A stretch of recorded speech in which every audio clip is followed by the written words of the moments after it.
I think for Ethereum Foundation and Vitalik, I think it makes totally sense to actually promote more of these other use cases, to give them more attention and seeing breakthroughs, because it also indicates that Ethereum is not only a platform for finance, but it actually empowers a lot of use cases.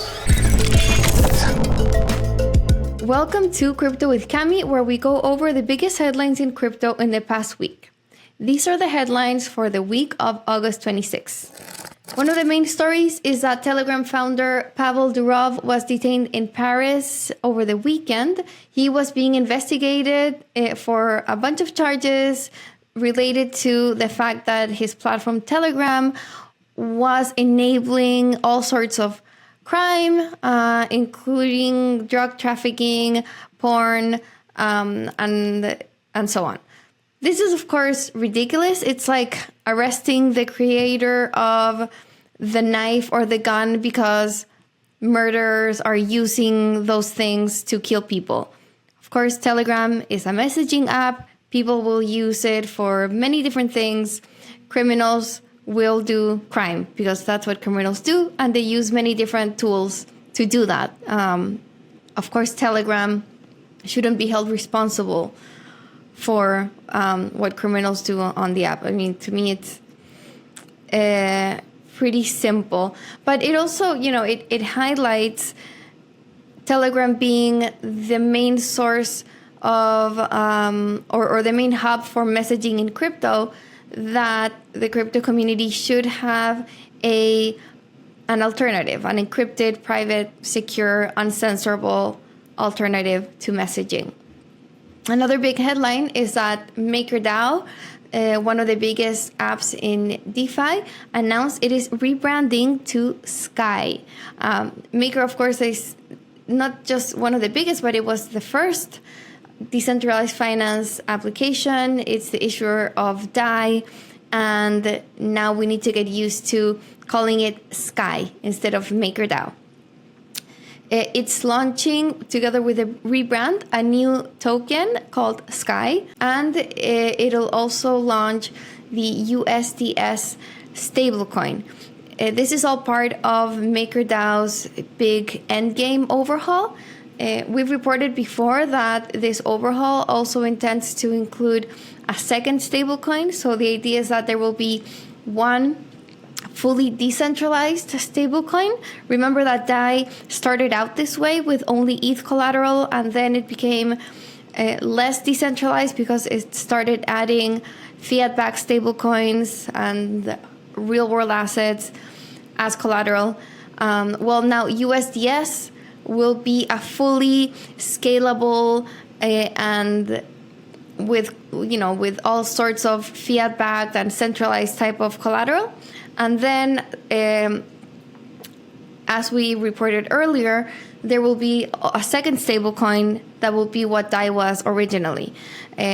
Also part of this endgame plan is that Maker will now be structured differently with sub-DAOs. These are already working. As part of this rebrand, the sub-DAOs will be called stars. So, lots of different pieces with Maker as always, and always fun to keep track of the different terms they give things.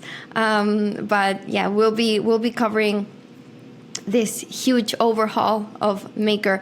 The goal for all of this is that Maker will become more scalable and efficient. Another big headline is that OpenSea, the largest NFT marketplace, received a Wells notice from the U.S. Securities and Exchange Commission. Of course, this means that the SEC is investigating OpenSea. The SEC is threatening to sue us because they believe NFTs on our platform are securities, said OpenSea CEO Devin Finzer on Twitter.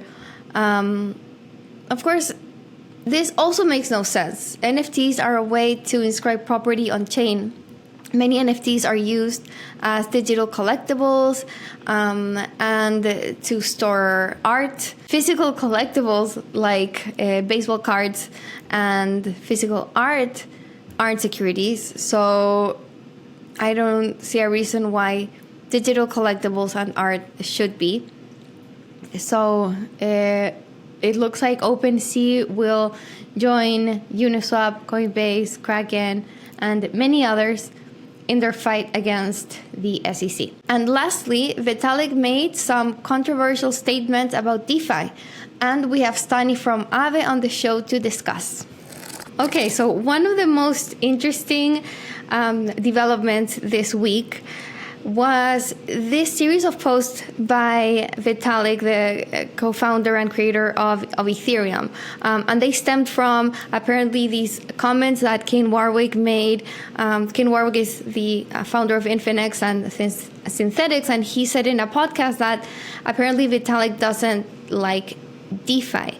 And then somebody pointed that out on Twitter, and Vitalik responded to the tweet not by denying that statement, but by saying, like the crypto applications that he likes should be sustainable and permissionless. And then he listed a few DeFi applications that he likes. He listed DEXs, decentralized stablecoins, and Polymarket. And he says he tolerates USDC. And then, there were some replies on like whether yield was sustainable and so on.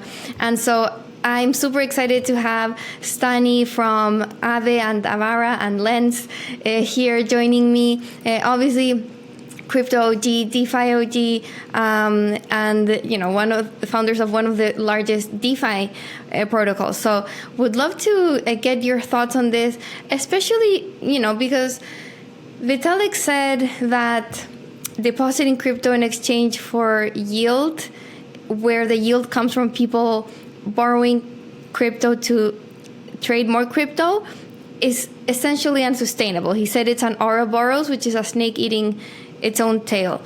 So not very sustainable. And that's pretty much what most of DeFi lending is at this point. So being like Aave being the center of this activity, wanted to know what your interpretation of all this. Yeah, I mean, definitely kind of like maybe like more in the DeFi community, Vitalik's post created some amount of kind of like discussion and maybe even confusion. And I personally have been building on Ethereum. I actually consider like since very beginning of Aave, very early days, and I consider that Aave has been kind of like has been born on Ethereum, born and raised on Ethereum, and today is more kind of like network agnostic, but focusing mainly on the Ethereum ecosystem, and especially on L2s where we see more accessibility with lower transaction fees, and it's kind of interesting.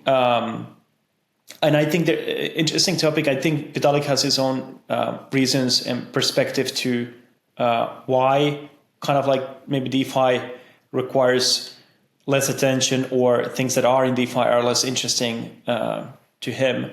But I would say that if we believe that the blockchain is going to be a value layer where any type of a value can be represented, that can be value from real world, which is, for example, USDC is what Vitalik says that he tolerates. It can be more native value, that is value that accrues natively, and people are appreciating that value natively, like Ethereum or some other similar type of assets or decentralized stablecoins. I still think that the fact that you're able to actually access to this value layer and find different types of kind of like, I'm not sure just investment opportunities, but financial opportunities is a big thing, because we still live in a world where a lot of financial opportunities doesn't exist at the same scale to every single person around the world. There is, for example, not really accessibility even to something very simple and basic like a US dollar for just the stability and mitigation of, for example, inflation, which is happening in a lot of countries, from Argentina and other countries, but also, inflation is something that we've felt in the past year, even to some extent in the Western world. So that's one part of it. But the second part is that once we have all this accessibility, and if we believe that the future of our finance is that it's all transparently on the blockchain, it doesn't really matter where or like what type of a value it is, as long as you can transact and as long as you understand what that value is and what it enables for you. So for some, it might enable those financial opportunities, which is great. That's amazing if there's access for everyone for finance. When you think about Aave and think about those like different financial opportunities, I would say that there's actually a lot of people using Aave just because they have cryptographic value. So they have value on chain, which they retain one way or another. Maybe they bought Ethereum as a kind of like a safe haven, and they don't want to sell that. They will borrow funds. And then with those borrowed assets, they, for example, convert them to, let's say, dollars and pay their car, pay their mortgage payments, finance some other goal in real life. So that type of a thing, use case actually exists there. But then there is also people who don't find financial opportunities in real world, and they come on chain and they might find it, for example, in Aave, in DeFi. And that's something we shouldn't discount. So yes, there's, for example, financial opportunities that are based on the fact that there's demand on some of these digital assets or cryptographic assets, whatever we call them.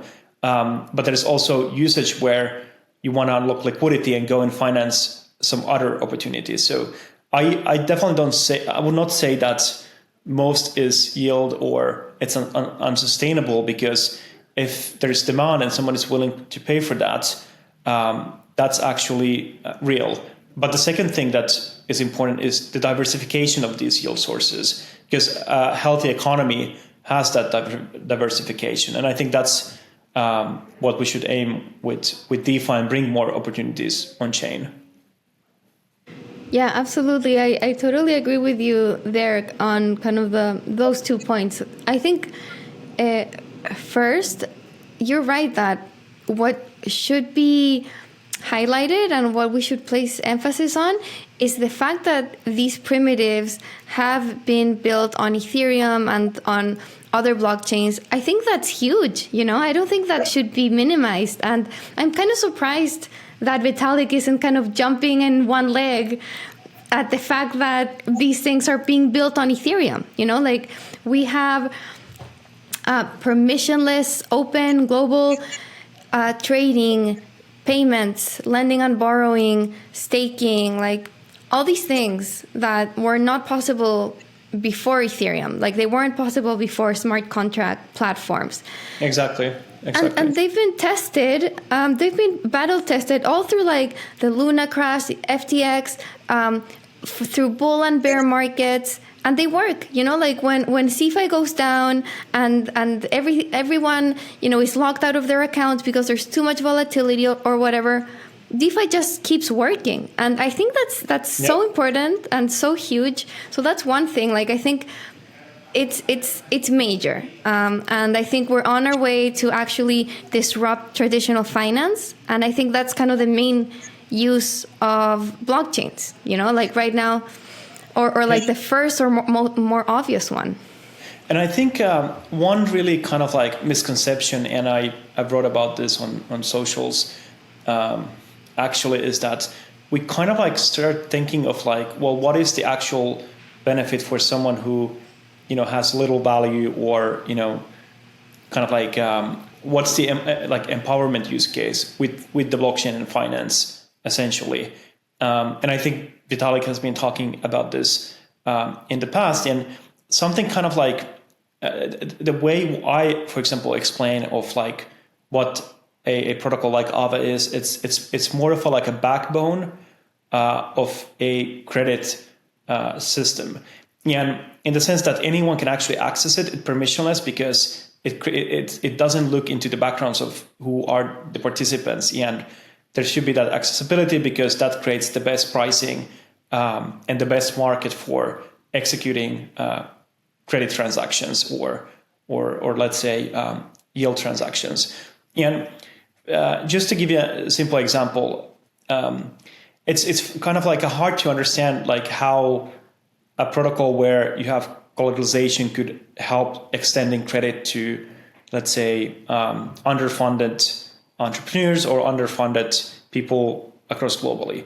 But it actually is really possible, because with the concept of tokenization, just by putting value on chain and reflecting that value, whatever it is, on the blockchain, it essentially means that you could actually extend credit on a localized environment. So that can be on different jurisdictions, and put that credit actually into a tokenized form in a basic bulk, and use that as a collateral to actually extend more credit. Now, why this is important is there's a couple of reasons there. First, it means that there can actually be a borderless credit market that can be utilized to any particular financial goal that humans or AI agents might have in the future, and also bringing that kind of like transparency and end-to-end on-chain auditability.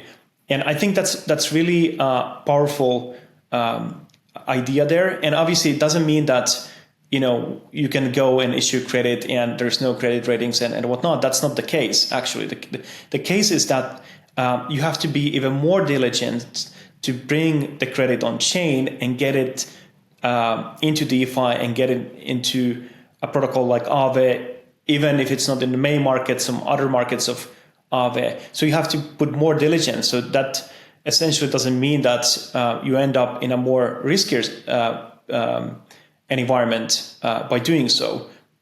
In fact, you can actually increase a lot of transparency, auditability, better execution. I just see DeFi as a better financial infrastructure and overall. And to my point also is that finance is something that actually is the key driver of empowerment for everything. And when I'm thinking about finance, I also mean finance in the sense of even money and store of value. Just thinking about going back in history and thinking about agriculture, we quite often think about that the empowerment of agriculture is that people got a ability to actually let's say have a stable. They didn't have to move from one location to another because you didn't have to be hunter-gatherer anymore. But actually, the bigger empowerment there was that by doing agriculture, you can actually farm crops that can actually store as a value that you can actually even sell later and exchange that for labor. And same for other monetary instruments in the history, like salt, as an example. So finance and money has implications of everything. And in the future, over time, money is exchanged with computational power. Money is still exchanged for energy. So it's going to be there as a kind of like a unit of account and store of value.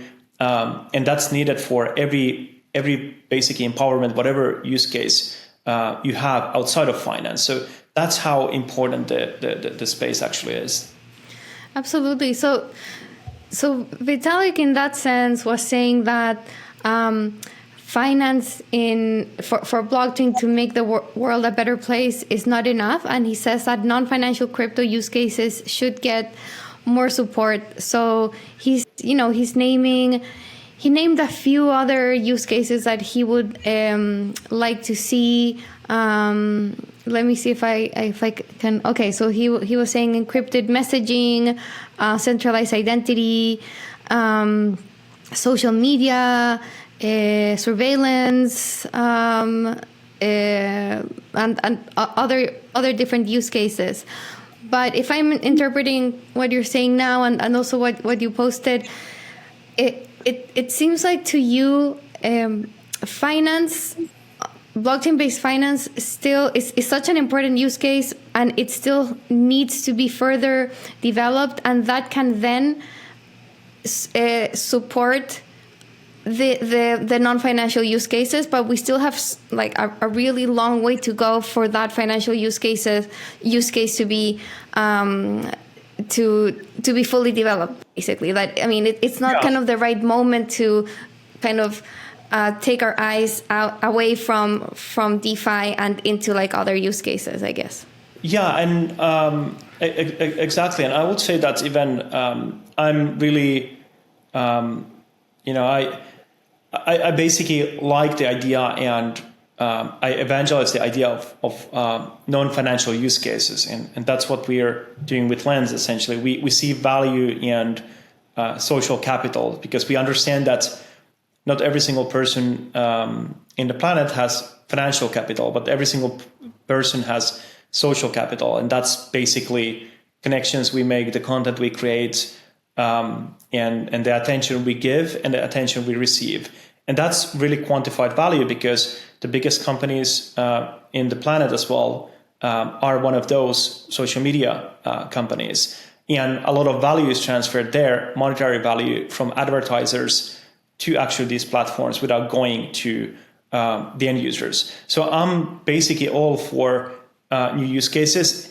I just think that DeFi isn't in a place where you can basically put it into autopilot and focus in other things and neglect that.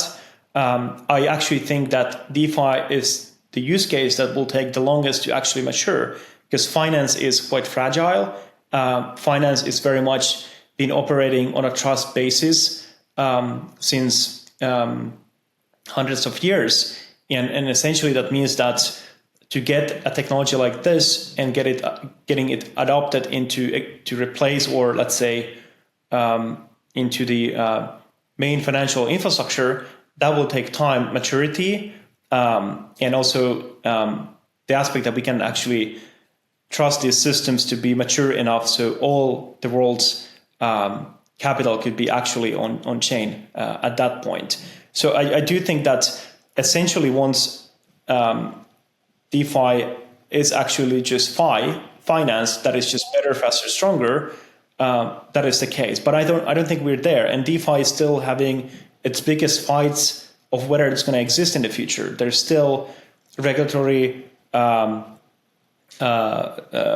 fights on the topic, and obviously we're just getting into a place where DeFi can actually be used in a more accessible way with lower fees, and also without thinking about wallets and getting it integrated into fintech, for example. So it's not really, I would say, like, it's not the best time to kind of take the attention out of DeFi, especially because it's needed across everywhere.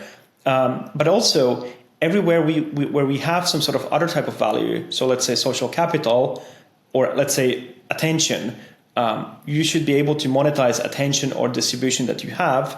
Or let's say if you're a creator and you create music on chain, you should be able to somehow monetize that. So the monetary aspect comes there. And this is just pure because of the fact that we're living in a capitalistic world, because all the other forms of world didn't work until today. And I'm not sure if capitalism eventually will work, but at least this is the model we're living completely, or we have to turn the society completely upside down at that point. And I think for Ethereum Foundation and Vitalik, I think it makes total sense to actually promote more of these other use cases, to give them more attention and seeing breakthroughs, because it also indicates that Ethereum is not only a platform for finance, but it actually empowers a lot of use cases. So I do agree with that.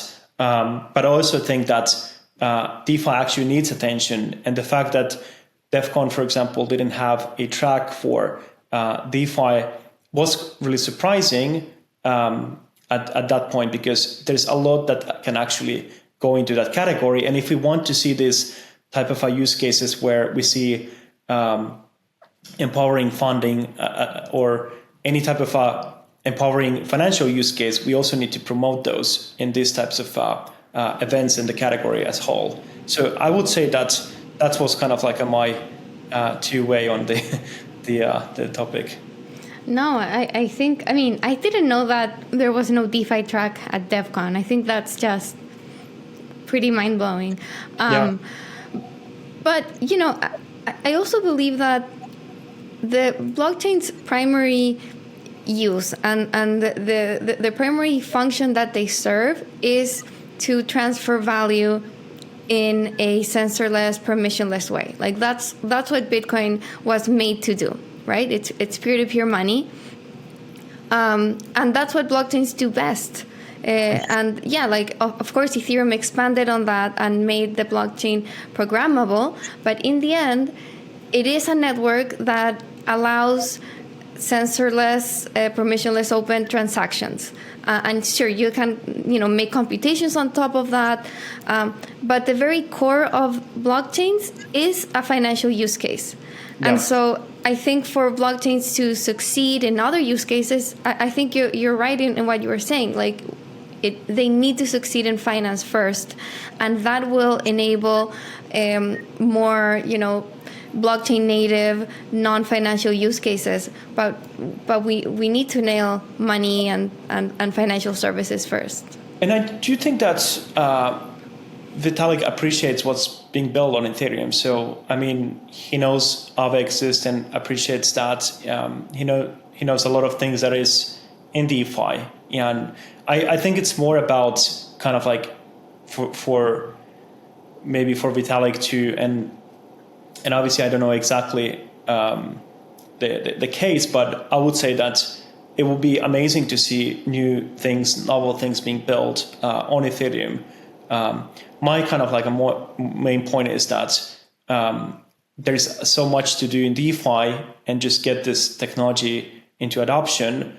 And the financial system today is really, it's not really like up to date. If you think about like what will be the ideal financial infrastructure, and you could just have a kind of like a blank paper where you can actually draw it, it won't be the same what we're using today on a day-to-day basis. Well, I'm using more on-chain day-to-day basis. For me, maybe it's more towards that direction, but I'm still not satisfied where we are. For example, payments could be on chain, privacy needs to be solved. And I am actually also excited about privacy-based DeFi and that type of use cases as well. So there's a lot of things to be solved before we can see like commerce and payments moving more on chain.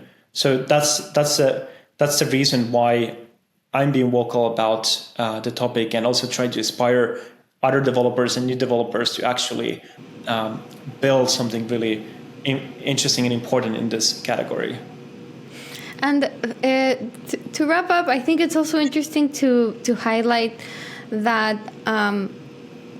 this kind of criticism to DeFi also comes at a time where the Ethereum and ETH holder community is especially sensitive, I would say, because of the underperformance of ETH versus other cryptocurrencies.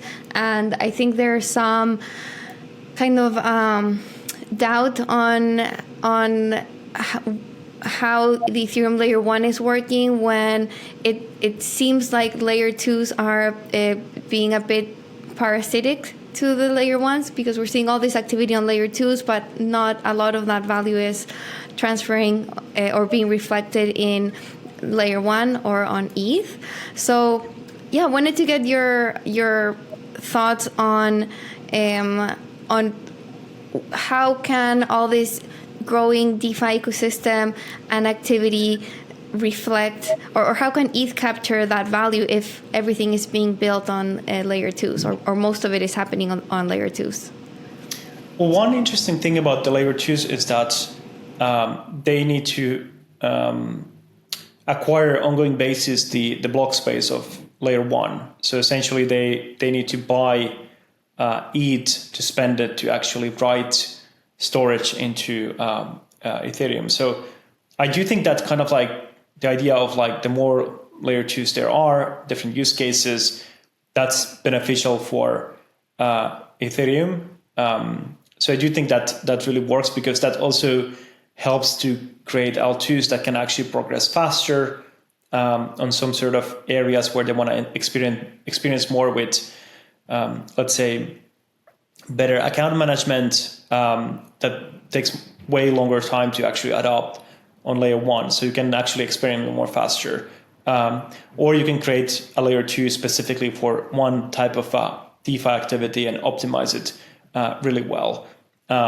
or it can be just not necessarily like purely a rollup, but like a Validium that, for example, we're doing with Lens Network, where we're submitting the state transitions into Ethereum, but using something else for storage, and also that's kind of a hybrid solution. So all these kind of solutions are helpful for Ethereum, and I just think it's more about, and I do think long-term Ethereum is really a great solution, whatever you want to build and also scale down the line.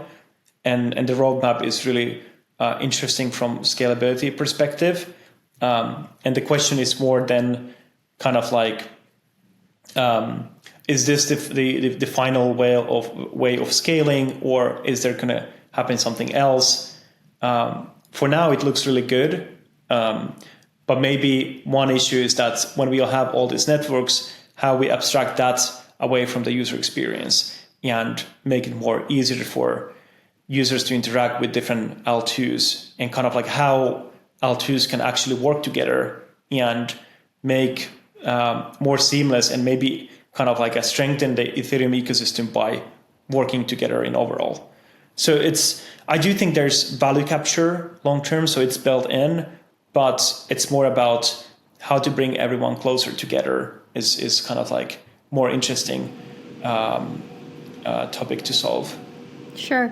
But just to clarify, do you think it's a matter of time then that Ethereum will start, seeing this value being driven to the asset? I guess like as more and more activity happens on layer 2, layer 2s will have to buy more and more block space on Ethereum layer 1, and that eventually will go to ETH, the asset. Yeah, I also think the challenge is that a layer 2 that has a lot of traction can, they can decide to move in other networks, because at that point it's a question where they save the storage essentially, and what execution layer there's gonna be.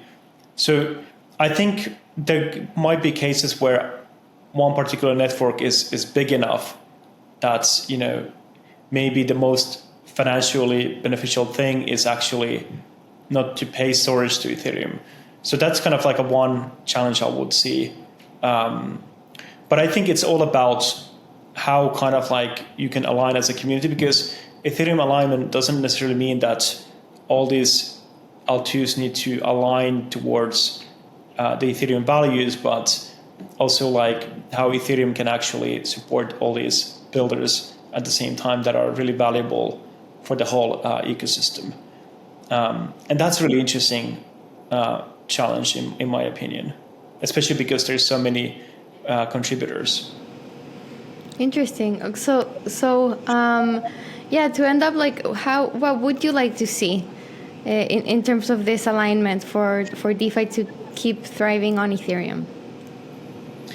I think there should be some sort of a long-term goal of where the L2 scaling is going to go, and how these L2s are, like, what's the role of L2s, especially as they're starting to grow significantly. Or maybe the idea is that it can be chaotic, so anything can happen, and we can see where the direction is still open. I don't have like really specific requests. I do think that regarding DeFi, that could be interesting, an L2 that is focusing on DeFi specific optimized use cases, and I think it makes sense. Obviously, I'm worried about the user experience when users have to use multiple different networks, but I think that's also solvable. But overall, I think we should keep a lot of attention in DeFi and figure out how we make this technology more accessible to everyone, and actually make this as a basis for financial infrastructure that we are using every day. Absolutely. Awesome, Stani. Thank you so much for taking the time to chat with me about this. I think it's a fascinating topic. Not a straightforward one, because I think we all want to see on-chain applications on every different industry. But yeah, I think we were all, at least like I was surprised to see that from Vitalik, because I just think that DeFi is still such an important use case, and it needs to be solved, and there's such huge potential for improving the world, for changing the world for better if we get this right. So I don't know, I think maybe to some, like, finance is a bit boring or like, not so impactful, but I disagree. Like, I think finance has the chance to make the biggest impact in the world. So I'm super excited to see it. I agree. I think the same way. Awesome, Stani. Thanks again. Thank you so much.